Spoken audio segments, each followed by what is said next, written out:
So temperatures are getting a lot higher now, and it's getting hotter, and it's time to start thinking about watering and combating things that happen when you don't water. And right now in my backyard, I'm starting to see a little bit of heat stress in a couple of places.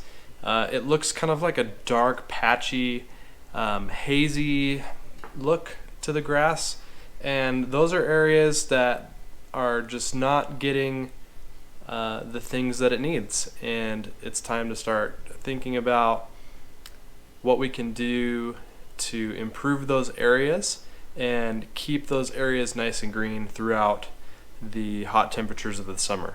So stick around. I'm going to talk about what I'm looking to do to fix this issue and put out some more ideas of things that you might do in your yard as well. So with that, let's get started.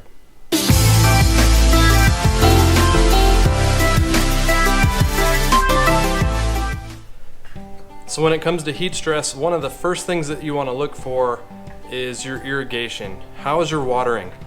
One of the first things that I did was I ran the zones where the heat stress is located. I ran those sprinkler zones, and I just went through and made sure that one, I was getting coverage in those areas, and two, that I was getting enough water. And the biggest thing is I haven't really turned on my sprinklers this year for a lot of reasons. One being that there's rain, and two, the temperatures have been fairly cool, so I haven't until recently, in fact a week ago, decided to go full-time on my watering schedule to push it all the way up to full throttle. And so now I can expect to get a lot more water down on the grass, a lot more water down deep into the soil. And another thing that I've done is I've made sure that those areas are getting nice, even coverage. And you can check to make sure that you're getting enough water simply by getting a tuna can or a chicken can, marking a ½ inch in each can and putting it in each area where you have heat stress. And run your zones, run your watering schedule, and when it's completely done, go out, grab your tuna can, check and make sure that there's enough water in there and that it's got up to that ½ inch line. Now when it comes to watering, you don't really want to water every day.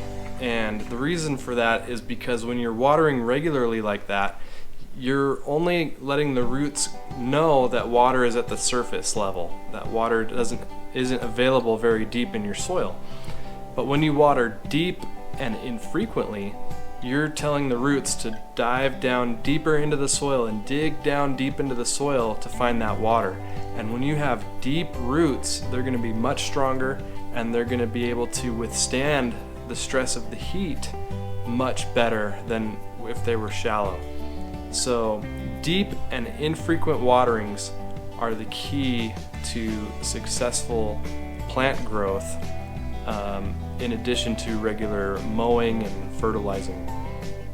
Another thing that you might consider doing, especially if you live in an area where they regulate the days in which you can actually run your sprinkler system, is go out and hand water certain areas with the hose. Maybe when you get home from work or in the morning before you leave, go out and find those stressed areas and just give them a good soak. You're using less water than you would by running the entire sprinkler system, and you're making sure that you're supplementing that regular watering schedule with some extra water by hand watering as well.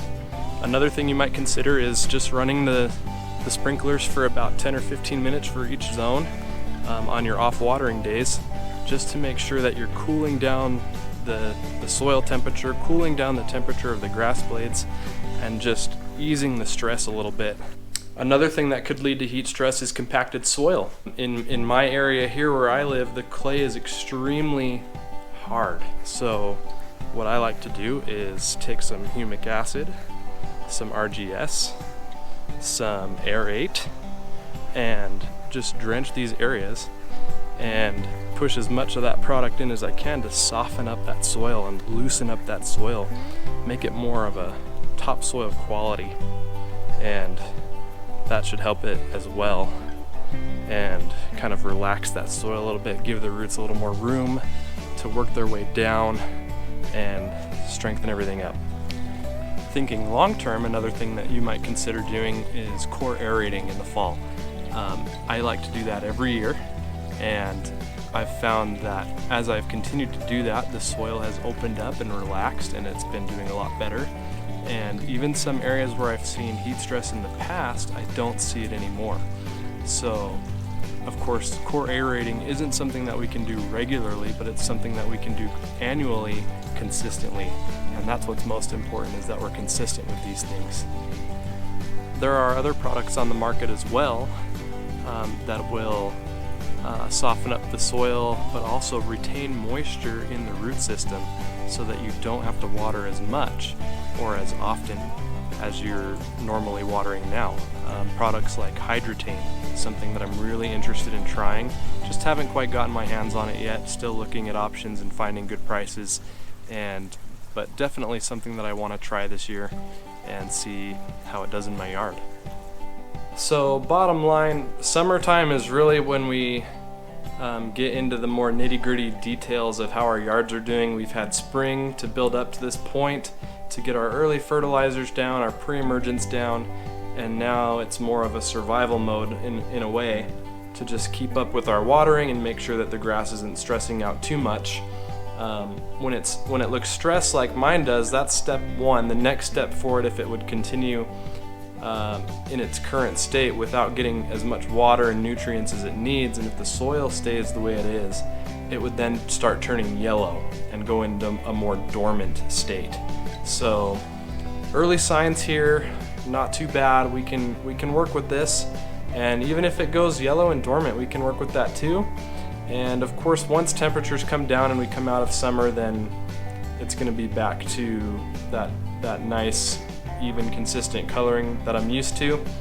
But after all, it's just grass, and grass over time is going to come back. Especially the Kentucky bluegrass, I know, has been so resilient, and it's just grass. That's really all it is. It's just grass. And if for whatever reason it's neglected long enough and it dies, we can fix that too. But it will recover, especially when those temperatures come down. So it's nothing to really freak out about. It's nothing to stress over yourself. Just because your lawn is stressing doesn't mean you need to be stressing. So just remember to check your watering, make sure you're putting enough down, make sure you're getting even coverage in your areas. Make sure that if you have compacted soil, that you're doing anything that you can to loosen up that soil, give it those micronutrients, the humic acids, fulvic acids, sea kelp, the RGS, aerate. All of those things are going to be nothing but helpful to loosening up that soil, relaxing that soil, giving the roots more room to do what they're supposed to do and sustain that grass plant.